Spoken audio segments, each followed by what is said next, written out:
Hey everybody, welcome back to XL 10 Minute Leaders Live. 10 minutes insights into the journeys, experiences, and lives of people doing interesting stuff, changing technology, business, and society. Joined today by royalty, the queen of content creation, as it says on her bio, Maini Homer. Maini, welcome to the show. And welcome. Thank you for having me, Graham. Fantastic. All right, so we got 10 minutes together. We're going to talk about some of the businesses you've been involved in, content creation, and your books. Are you ready, Maini? Hit me. Go. All right, let's do it. Okay, 10 minutes starts now. First up, what does it say on your business card, Maini? It says that I change the lives of people with content creation and I get them seen and heard. How do you do that? How could you You change do. people's lives? Well, here's the thing, right? With that much noise out in the marketplace these days, unless you are being consistent in your social media, unless you're being portrayed as the authority in your industry, there's no way that anyone is going to see you, hear you, or buy from you. So what we do is we help small businesses do exactly that. We create blogs, we create articles, pushes them out there as the authority in the industry, and then we do social media posts across the board to really make them stand out above the noise, and that gets them known, liked, and trusted. What do people mostly get wrong about authority and standing out and building a personal brand in this space that you think differently about? Okay, one of the things that people do is they tend to believe that they can fake it until they make it. Whilst you can do that a little bit, you've got to make sure that what you do is authentic. What it is real. Classic example is when you get someone who goes along to a training course and gets a photo of themselves up on the stage with a microphone, and there's the trainer's banner right next to them. And why is that not acceptable? What's wrong about that? I mean, surely why not? You could call that opportunistic. You could, but it's not real. It's not, showcasing what you've actually done yourself. That's just basically taking advantage of something you think that's going to showcase you in a certain way, but it's not who you are. You're not there yet. Okay, well, let's say I'm a small business owner and you're talking to me about authenticity. I'm hearing a lot about authenticity now. How do I, as a small business owner, be authentic? What is it? Is it something that I need to do? Is it a mindset? Tell me about authenticity. I think you definitely need to have self-confidence. You have to have that self-belief. But what we need to do is we just need to work out what it is that makes you different, what it is about you that makes you stand out from the rest of the people that are in your industry.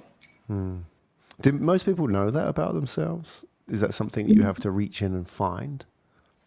I think a lot of people do struggle along the lines of knowing what it is, even their target market, what it is that they actually want to focus on in their business, because a lot of people still suffer with that lack of self-belief and that lack of, self-confidence.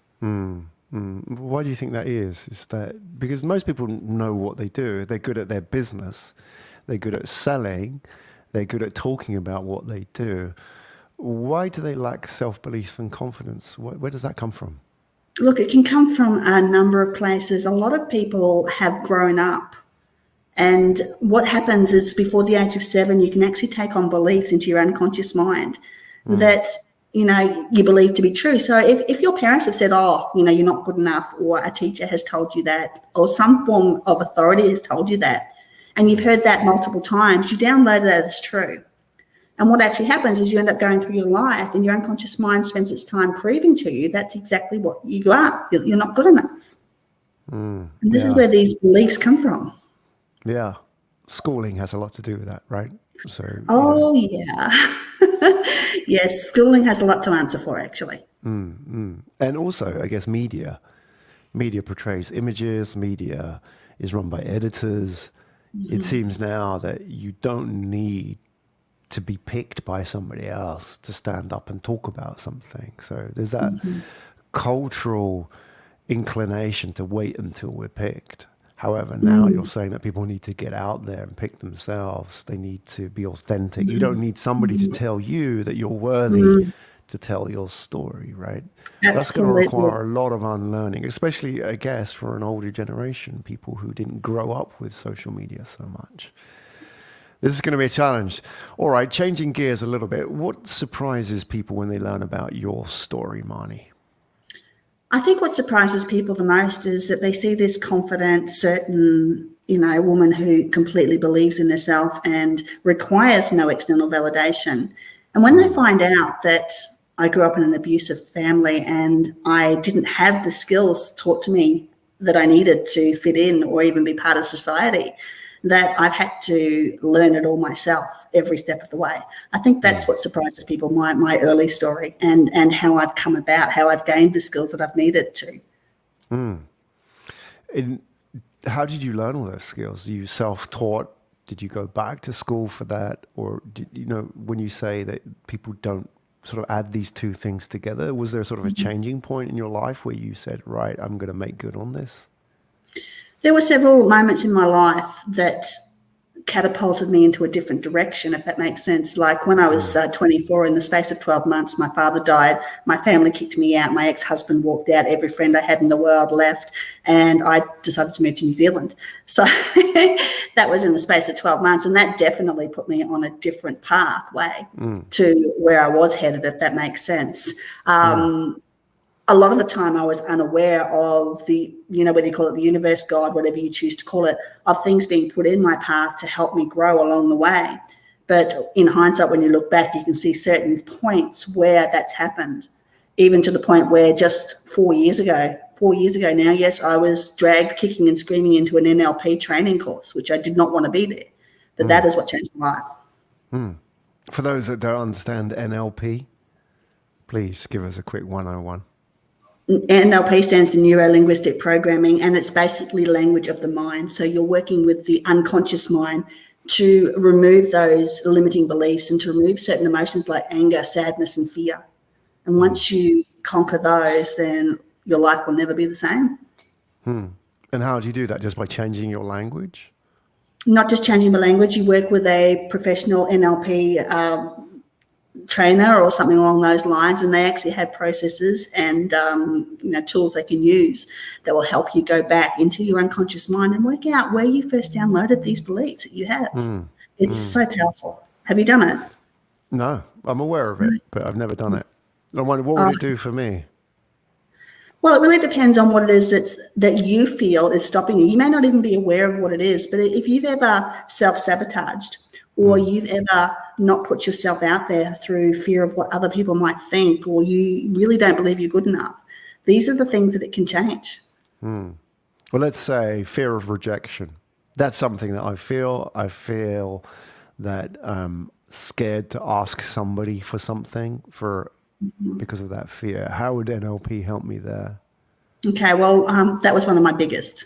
Obviously, being rejected by my family and not fitting in as a child, that was obviously one of my biggest. I was able to learn that I didn't need anybody else's opinion. I didn't need anybody else's permission to be who I was. And once I was able to clear what was in my unconscious mind that was causing these beliefs, I was able to walk on that path where I don't need validation from outside. Sure, it's great to get it. I still like getting the old pat on the back and still like getting told I'm great, but I can move forward without that. How does that all combine into your superpower in content creation? If you add in your background, your NLP training, your beliefs and ideas as well, how does that make you stand out and different compared to, there are many people in this space obviously involved in social media and content? Well, quite simply, I've been where most of my, clients and potential clients are currently. I've been there, and I was there for many years. That's one example. But the other thing that makes me stand out is that I walk the walk. So when I'm telling people they need to be consistent, when they need to show up, when they need to do, I'm doing it. It's like one of my services teaching people how to get on podcasts, and I think you're my 20th this month. Because I'm doing what I tell people they need to do. I do it. And what's the trick to that? I mean, surely getting on podcasts, we just have to send an email. Am I wrong? Not always. You've got to know exactly what it is that the podcasters are looking for, and this is what it comes down to. Anything. If you want somebody to, let's pick you in this example. You've got to give them what they want. You've got to know what it is they want specifically, and you've got to give that to them. How do you find out? Because they don't obviously publish that explicitly, do they? What's sort of the approach to finding that information out? Look, whatever you want to know, whatever it is you want to know, the information is available to you these days. There's so much more information out there. You've just got to go and do the research. Find somebody that's been successful at it, and ask them. Go and talk to them. Find out from them. What does it take? Simple as that. It's so easy these days. It's good advice. Well, on that note, let's put it out there. I'm sure people will be interested in contacting you, Maini. How do we find out more about you? Okay, so I love LinkedIn. It's my second home. So that's the number one place to find me. I basically live on there every day. Otherwise, you can visit our website, copywritersinternational.com. Fantastic. Maini Homer, everybody. That was an interesting walk through the world of content creation and neuro-linguistic programming, and also a little bit at the end about reaching out to podcast hosts. I'm sure you want to find out more about her. The details are there. If you want to find her, go to LinkedIn, as well as one more time, your website, Maini. Copywritersinternational.com. Fantastic. Maini, thank you for joining us today. That was a lot of fun. Thanks for having me.